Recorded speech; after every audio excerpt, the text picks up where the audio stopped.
Buenas noches.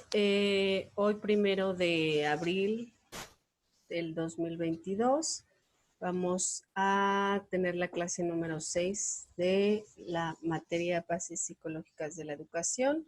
Acuérdense que la clase pasada estuvimos con la primera parte de la psicología de la educación. Hoy corresponde la parte 2, donde vamos a revisar la relación entre la educación y los procesos afectivos. ¿Sale? Entonces vamos a dar un par de minutitos a ver si alguien se conecta.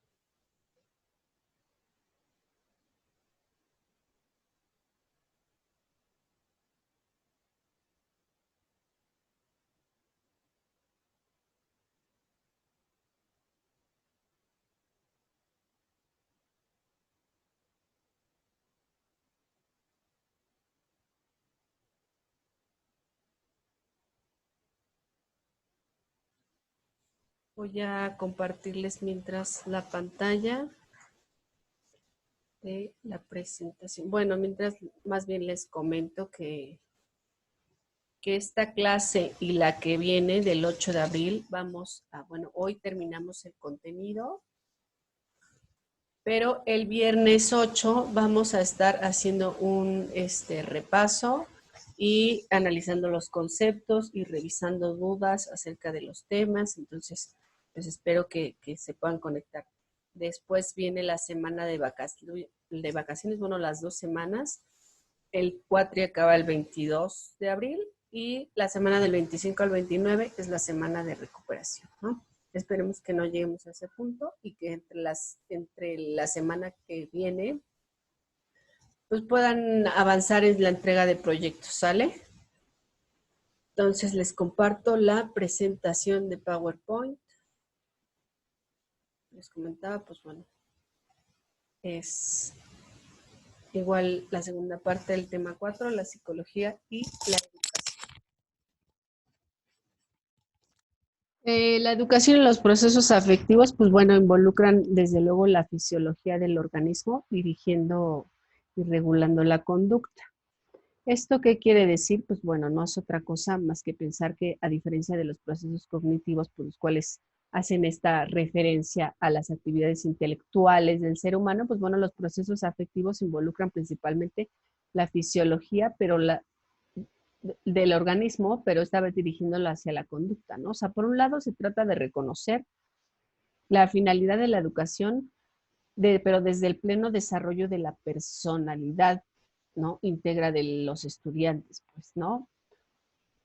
O de las personas que están en formación. Entonces, este desarrollo, pues pensémoslo como una parte muy mínima del desarrollo cognitivo, porque involucra pues la instrucción y también esta otra cuestión que es el desarrollo socioafectivo y emocional. Entonces, pues bueno, la educación, recordemos que se ha centrado principalmente en esta parte instruccional, ¿no? Dejando de lado, pues bueno, todo esto que tiene que ver con el desarrollo socioafectivo y con el desarrollo emocional, ¿no? Y que pues desde luego ha quedado olvidado muchas de las veces. Entonces, pues pensemos también, por otro lado, que se va a tratar de identificar la importancia de la educación, pero en el proceso del propio educando, ¿no? Del propio estudiante en términos de su configuración, estructuración y también de maduración, ¿no? Y esto lo veamos, acuérdense, como una cosa holística. A partir de analizar estas relaciones que existen, pues bueno, entre los procesos educativos y lo que llamaríamos las variables afectivas, ¿no? Otro elemento importante en esta relación pues, es reconocer la influencia de las distinciones psíquicas. Es decir, pues bueno, problemas de ajuste emocional y afectivo en el proceso pues, de la enseñanza y el aprendizaje, ¿no? Pensemos, en casa también pueden pensar en algún ejemplo. A mí se me ocurren los índices elevados del fracaso escolar, por ejemplo, ¿no? Dificultades de aprendizaje están muy relacionados con este fracaso. Otro tiene que ser también el estrés al que están sometidos los alumnos, ¿no? Ante los exámenes o la entrega de proyectos finales, etcétera. También otro índice que tiene que ver con esto, pues es el abandono de los estudios, ¿no? El aburrimiento, la indisciplina escolar Y también pues muchos otros, factores que también están relacionados con el fracaso, ¿no?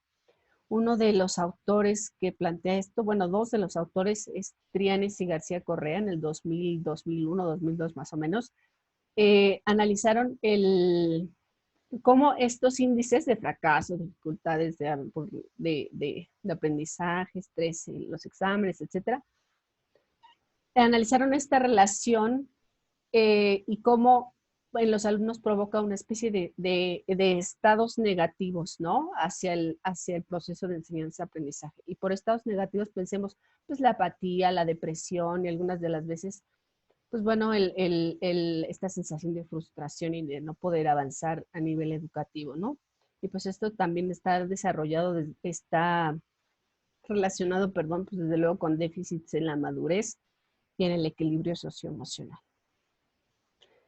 Aquí les pongo la diapositiva, pues bueno, que se trata de que pensemos que los objetos de esta relación se sustentan en la finalidad de la educación como el pleno desarrollo de la personalidad integral del ser humano, también para identificar la importancia de la educación en el proceso de configuración, estructuración y maduración, y conocer la importancia de las disfunciones psíquicas. Entonces, en la diapositiva que les pongo aquí está un pequeño esquema, el de los autores que les comentaba. Entonces aquí están el fracaso escolar, las dificultades de aprendizaje, el estrés ante los exámenes y el abandono de los estudios.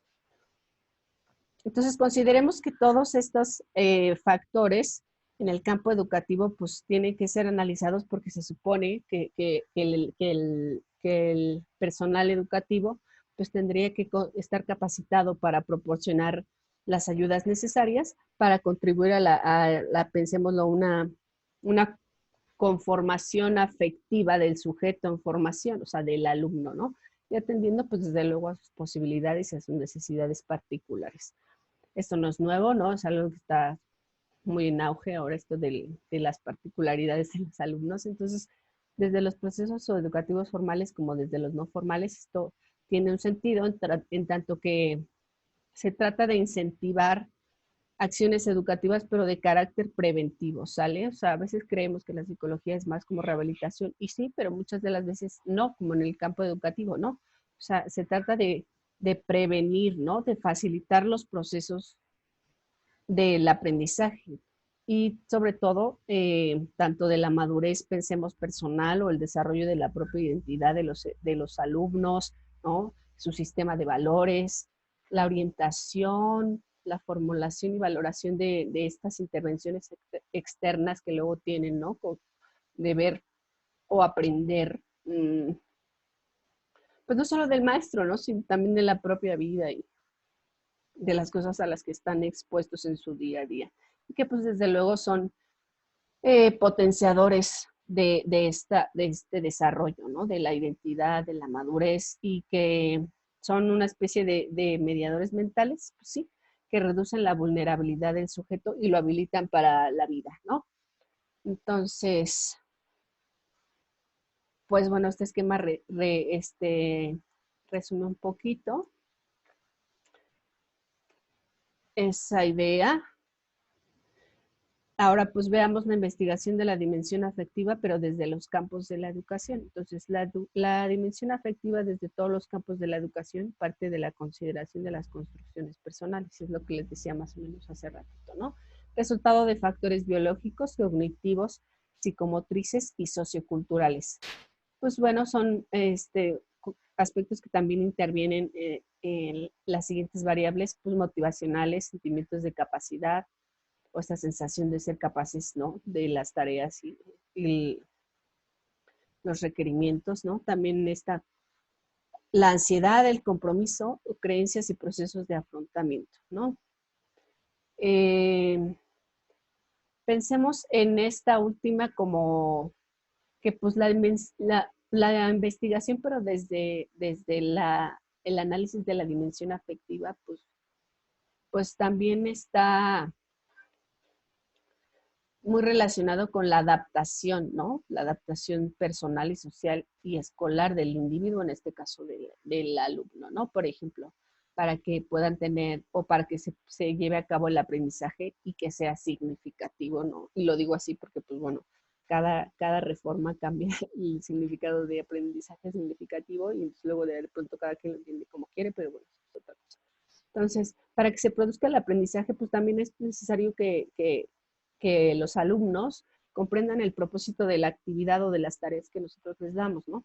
Y que esta comprensión se ajuste desde luego a sus posibilidades y les permita cubrir, digamos, determinadas necesidades y posibilite esta generación de sentimientos de competencia respecto a dominio de procedimientos o de elaboración de las tareas, etcétera, ¿no? Es decir, esta asunción de actividades y comprensión de conceptos también, ¿no? Porque de pronto en una clase hay alumnos que pues, se quedan rezagados y hay que poner atención en eso, ¿no? O sea, el personal educativo debería estar capacitado para identificar esas cosas.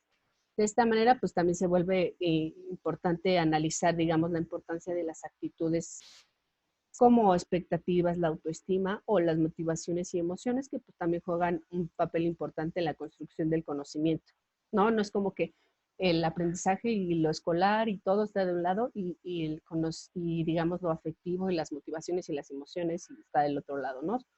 No, o sea, al final están muy relacionadas. Entonces, pues bueno, en la siguiente diapositiva vamos a revisar los procesos afectivos de motivación y emoción, porque me parece que son de los más relevantes y específicamente pues también cuál es la relación que existe entre estos y la educación, ¿no? Entonces, primero, la motivación es el proceso psicológico que se refiere a sentir el impulso hacia la realización de una actividad y no hacia otra. Entonces, la motivación dirige y le da persistencia a la conducta. También pues ha merecido la atención porque puede explicarse bajo diversos conceptos como impulso, tendencia, deseo, meta, necesidad o motivos.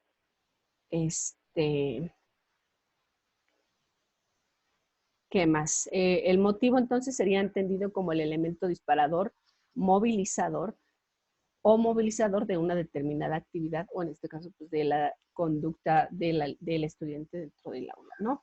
También existe una amplia gama de motivos, no solo tienen un mismo origen, sino que además pues tampoco, digamos, son de la misma intensidad ni persiguen las mismas metas. Por ejemplo, el deseo de los estudiantes de llegar a ser profesionistas destacados en su campo de interés, ¿no?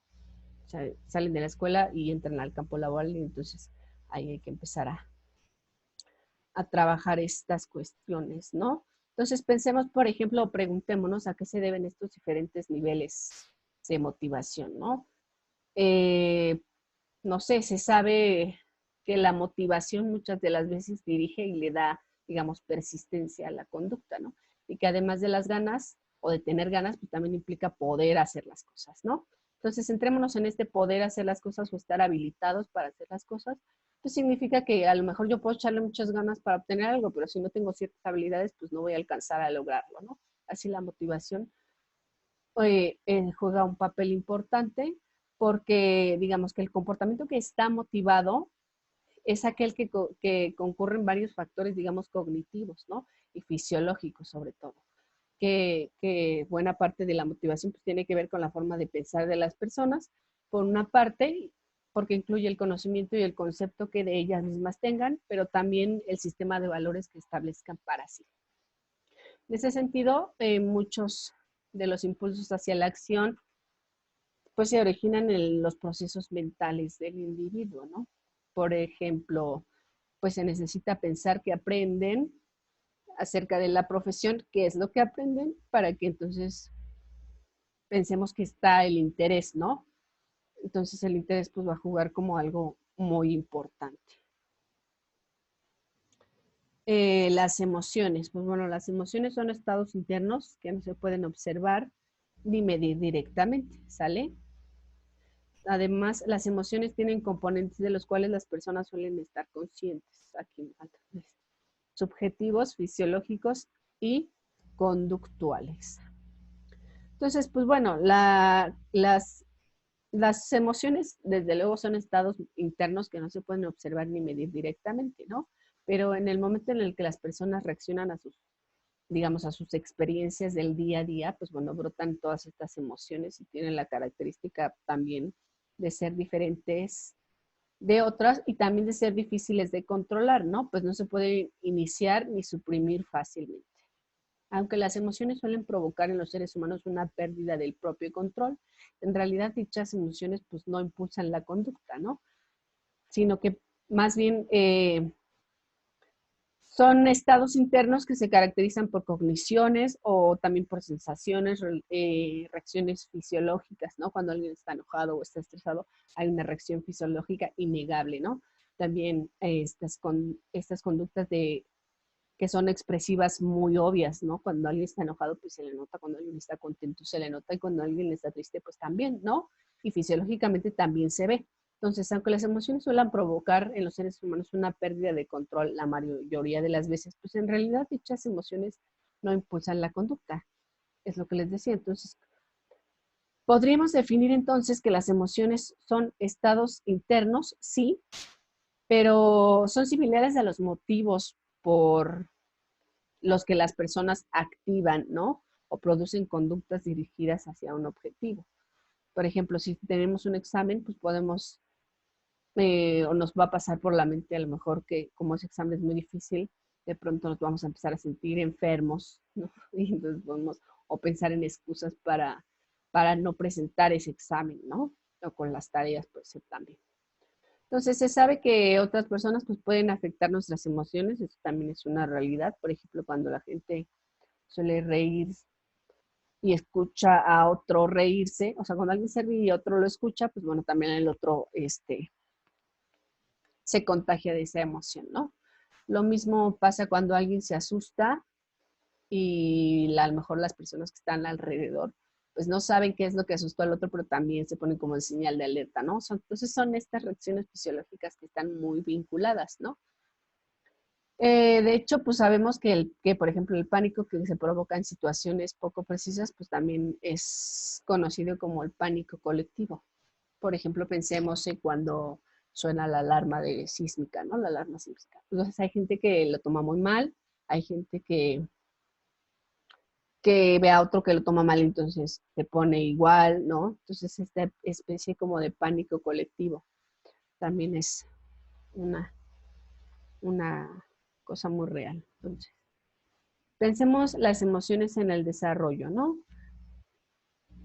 Y lo pongo así porque en el ámbito del desarrollo evolutivo, pues las emociones cumplen un papel muy importante para que los niños, en este caso, ¿no? O las niñas pues lleguen a ser adultos, digamos, felices en la medida de lo posible y satisfechos en la medida de lo posible, ¿no? Pero este desarrollo puede desviarse muchas de las veces con muchas experiencias que suceden a lo largo de su desarrollo y que los van a desviar o los van a hacer sentir mal, ¿no? Pensemos en que pueden sufrir frente a diversos problemas personales o sociales, pues ya cuando llegue la edad adulta, ¿no? Entonces pueden estar inhabilitados para, para enfrentar esas experiencias, ¿no? De hecho, se sabe pues también que no nacemos con todas las emociones que experimentamos como adultos. Por ejemplo, pues los niños pequeños reaccionan ante cualquier forma de estimulación repentina, ¿no?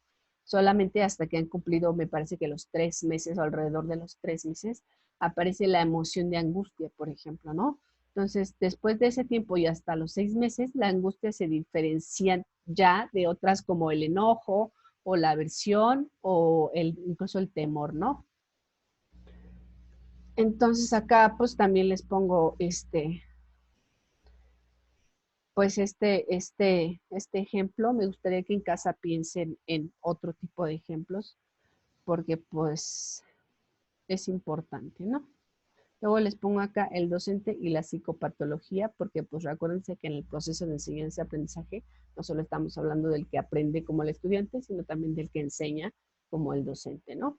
Existen infinidad de actitudes y comportamientos de carácter disfuncional que afectan a nuestros docentes de educación inicial y básica, e incluso de educación media y de educación superior, ¿no?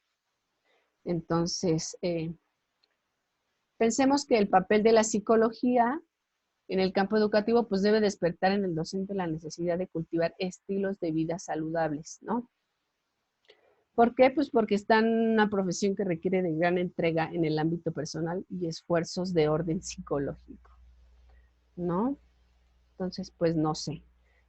Pensemos que es innegable que existe esta infinidad de actitudes y comportamientos de carácter disfuncional que afectan a nuestros docentes, sí, y que la falta de motivación para ejercer sus actividades laborales, pues también es otra cosa que puede afectarlos, ¿no? Como poca disposición vocacional para la docencia o estrés, digamos, que está muy condicionado con el trabajo directo de los alumnos, ¿no? He escuchado muchos que dicen, es que ustedes no saben lo que significa pararse frente a grupos. Bueno, pues eso debe ser un estrés muy condicionado, ¿no? O sea, está tan condicionado que lo repiten y lo repiten, especialmente entre quienes trabajan con niños de etapas iniciales y luego con quienes laboran con adolescentes. O sea, no es que unos sean más fáciles que otros, ¿no? O sea, al final de cuentas, la educación puede ser en el aula o fuera del aula. Creo que lo vivimos ya de manera muy real ahora con la pandemia, ¿no? Entonces ya no se trata ahora, en esta nueva era, de estar frente a grupos, sino a lo mejor a veces de estar frente a un monitor tratando de abordar todos los temas y esperando que lleguen al alumno de la mejor manera o que los asimile de la mejor manera, ¿no? Entonces, el papel de la psicología en el campo de la educación, pues también debe despertar en el docente la necesidad de cultivar estilos de vida que lo protejan de la enfermedad mental, ¿no? Ante una profesión que pues requiere gran entrega, como les decía. Entonces el docente pues ha de llevar una vida, digamos, congruente con lo que ha de predicar en las aulas o en las clases, ¿no? O en el aula virtual, como en este caso, ¿no? Que a fin de cuentas pues debe ser aprendizaje para la vida. Por ejemplo, un docente puede estar a lo mejor eh, siendo afectado por estrés laboral y eso pues va a entorpecer el aprendizaje de los alumnos o de sus estudiantes y va a ir, digamos, minando su propia salud, ¿no? Por consiguiente, pues va a tener muchas consecuencias, por ejemplo, pues una baja calidad de vida o su rendimiento también puede ser bajo, ¿no? Lo que puede enseñar que está, o sea, lo que va a enseñar en sus clases, pues va a estar muy menguado por sus condiciones psicológicas, ¿no? No determinado, pero sí menguado. Entonces, consideremos que no sé, pues un buen trecho digamos, eh, de ese recorrido que va a tener él o la docente, ha estado muy enriquecido por ciertos bagajes de información, ¿no? O sea, cómo se ha ido formando las cosas, las que se ha ido preparando de su disciplina, etcétera. Y pues que, no sé, también es aplicable al momento de dar clases, ¿no?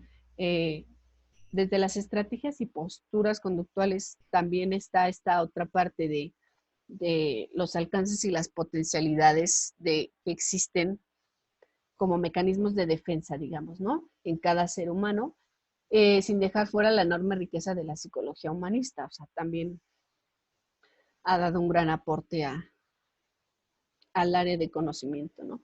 Entonces es esta visión integradora de, pensémoslo como tendencias paralelas, ¿no?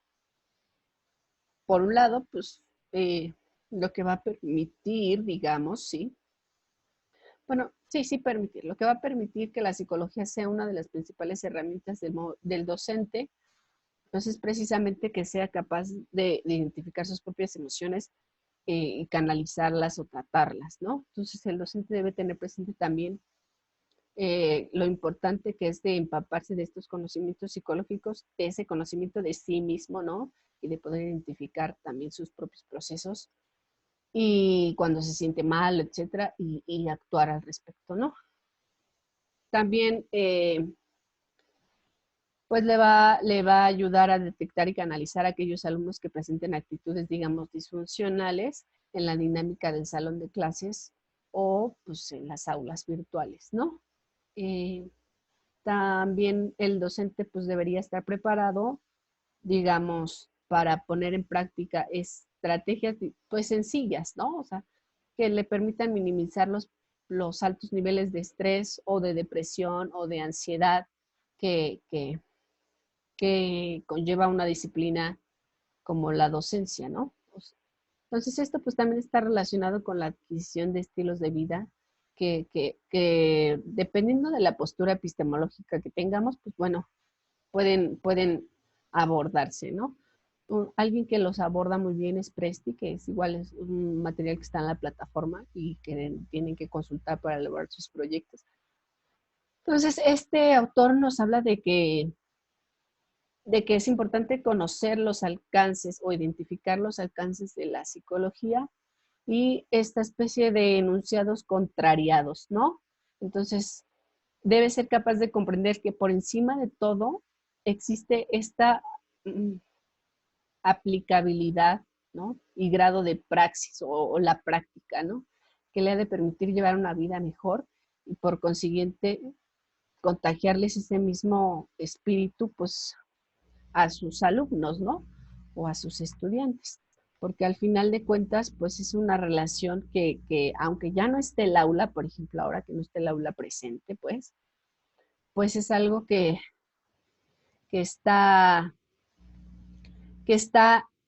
innegable, ¿no? O sea, no podemos decir que eso no les pasa a los maestros. Y retomo otra vez el ejemplo de la pandemia, porque eso pasó mucho, ¿no? En muchas aulas, muchos maestros o muchos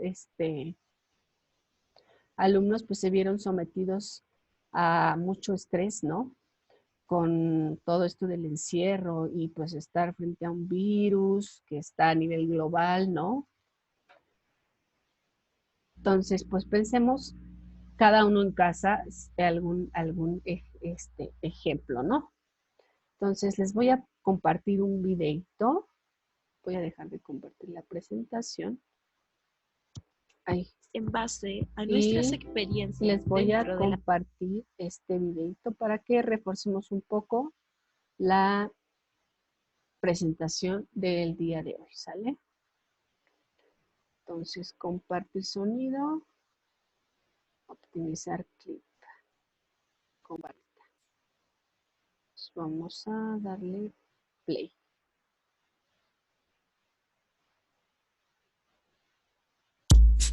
En base a nuestras experiencias dentro de la sala de clase, nos hemos dado cuenta de la importancia que tienen las emociones del profesor al momento de realizar la clase y que existen diferentes factores, los cuales son influyentes para que el profesor no logre tener una buena ejecución de la clase, involucrando de manera involuntaria el aprendizaje de los alumnos. Sin embargo, ¿realmente afectan las emociones del docente en el aprendizaje de los estudiantes? Hoy les vamos a presentar una historia sobre las emociones del docente dentro del aula de clases. Ellos son Ana, Pepe y María, estudiantes de séptimo básico y van felices a su clase. Ella es su profesora Claudia, quien está recién egresada y va a su primer trabajo, por lo que va emocionada y feliz, pues lleva una idea muy buena para hacer que los estudiantes aprendan y se diviertan.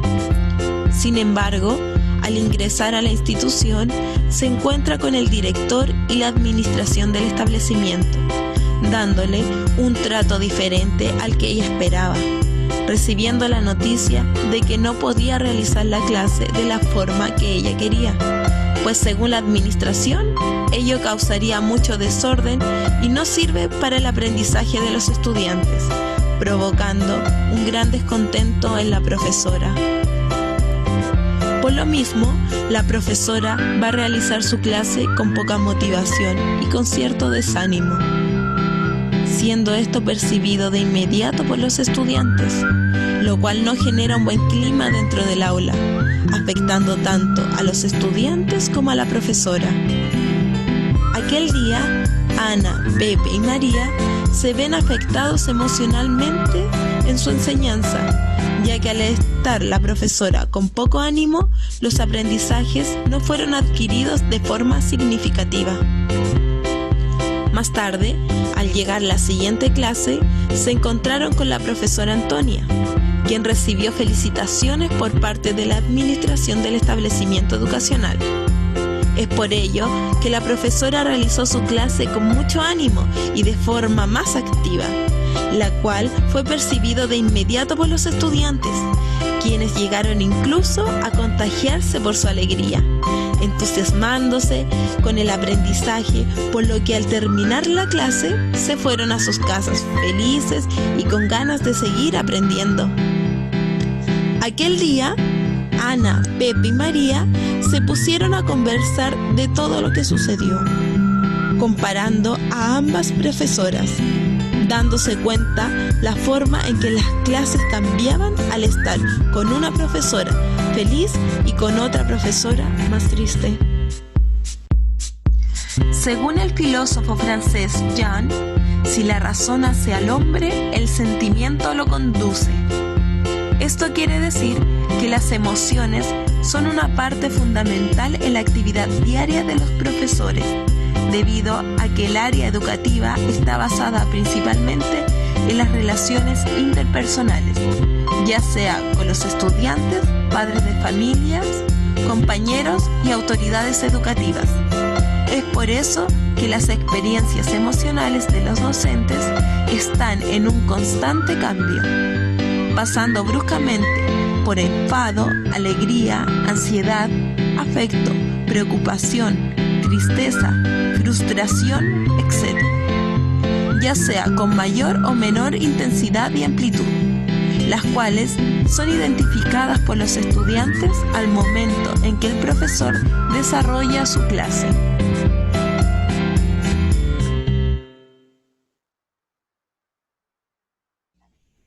Bueno, pues como pudieron ver en el video, sigue reforzándose esta idea de pobres y ricos. De que tengamos Un día, una madre de familia rica, ¿no? muy acomodada, de que como maestros, con el firme propósito de que podamos otorgar, digamos, a los alumnos, pues esta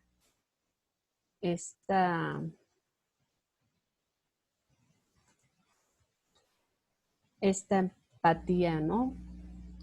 Entonces, bueno, pues acuérdense que con estos puntos que digo resumen mucho el tema, pero que también nos van a ayudar a tenerlo más claro, ¿no? Entonces acuérdense que en la plataforma está el texto de Presti y otros materiales para que los puedan consultar y vayan elaborando sus proyectos finales. Entonces, pues voy a dejar de compartir. Acuérdense que en la siguiente clase pues ya vamos a tener que revisar los trabajos y los conceptos. Luego nos vamos de vacaciones. El cuatri acaba el 22 y la semana de recuperación del 25 al 29, ¿no? Cualquier cosa o duda o aclaración que tengan respecto a los temas, pues bueno, los videos están en el canal y tienen mi WhatsApp para que se pongan en contacto conmigo por cualquier cosa. ¿Sale? Nos vemos la próxima clase 8 de abril. Hasta luego.